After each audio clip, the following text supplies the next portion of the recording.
Gel dayan övladımı Bir de bir. o yüzündən nə yaradılar. Balamı özüm mənəviyyatın özündə, savadlı olmasında, mənəviyyatlı olmasında sən özün kömək ol. Gedin övladınızı öpün. O anda dualar məgər qəbul olmaz, o da ata-ana dua eləyər.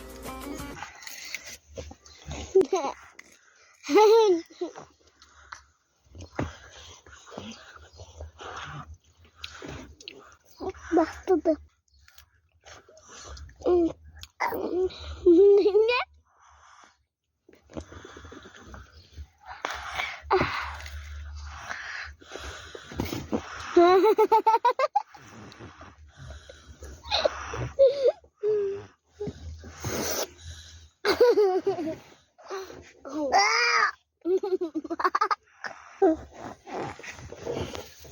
Bayramhane.